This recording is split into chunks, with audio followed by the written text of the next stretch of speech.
बच्चों, आज मैं भारत और समकालीन विश्व खंड एक घटनाएं एवं प्रक्रियाएं। एक फ्रांसीसी क्रांति।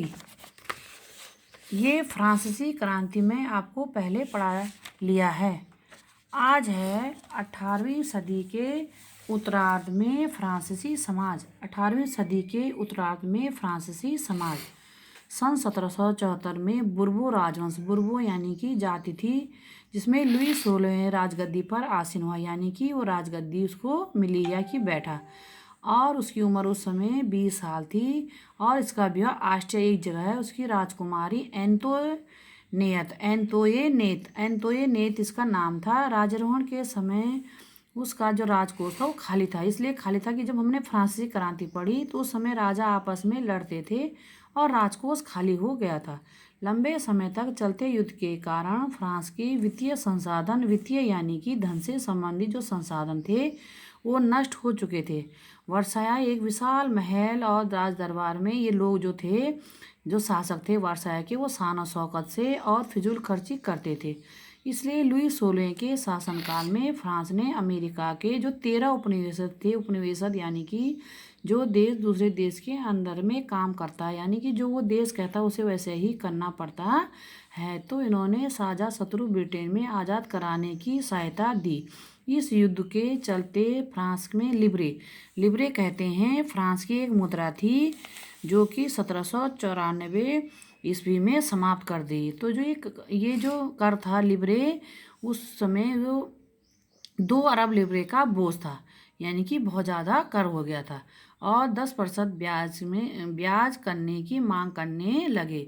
फलस्वरूप फ्रांसीसी सरकार अपने बजट का बहुत बड़ा हिस्सा दिनों दिन बढ़ते कर्ज चुकाने के लिए मजबूर हो गई और अपने नियमित खर्चों जैसे सेना का रखरखाव, राज दरबार, सरकारी कार्यालयों या विश्वविद्यालयों को चलाने के लिए फ्रांसीसी सरकार के पास करों में वृद्धि के लिए अब वो बाध्य हो गई। उनको मजबूरी में कर में वृद्धि करने का फैसला उन्होंने ले लिया। अब जो इनके जो कर थे वो उन्होंने 3 भागों में बांटे। फ्रांसीसी समाज 3 भागों में बंटा हुआ था, जिसको कहते थे अस्टेट। अस्टेट 3 भागों में बंटे हुए थे। अस्टेट जो होते थे वो जनसाधारण को कर अदा करते थे। पहला था प्रथम अस्टेट जो था पादरी वर्ग, दूसरा था द्वितीय अस्टेट जो थे कुलीन वर्ग, तीसरा था तृतीय अस्टेट जो थे बड़े व्यवसायी, व्यापारी, अदालती, कर्मचारी, वकील आदि, और उसके बाद थे किसान और कारीगर, और उसके बाद थे छोटे किसान, भूमिहीन किसान, मजदूर और नौकर। इसलिए ये भाग थे, ये आप जिनके पास पुस्तकें होंगी वो पुस्तक से भी देख सकते हैं।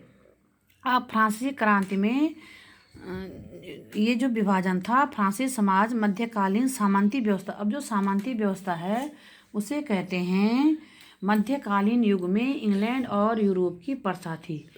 इन सामंतों की कई श्रेणियों में बांटा गया था, जिसका शीर्ष स्थान राजा का होता था और फिर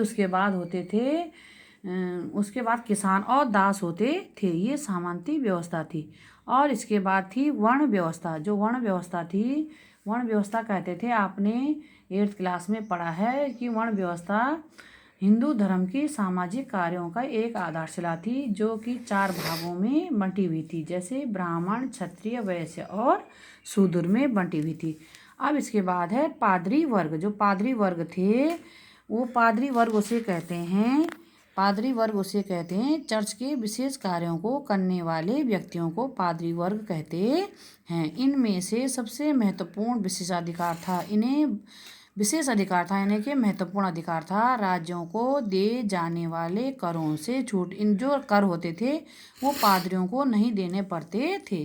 कुलीन वर्ग जो कुछ अन्य सामंतों विशेषाधिकारों में भी शामिल थे, और जो किसान थे वो सामंती कर वसूल करता था।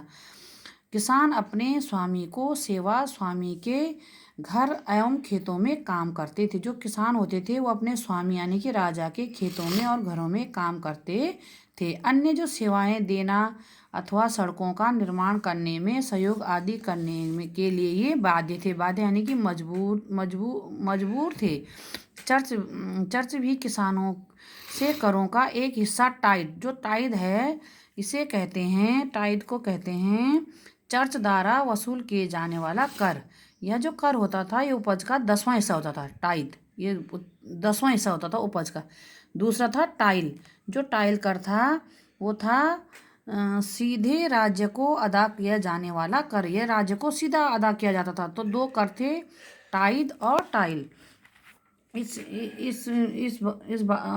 ये कर थे प्रत्यक्ष कर और अप्रत्यक्ष कर।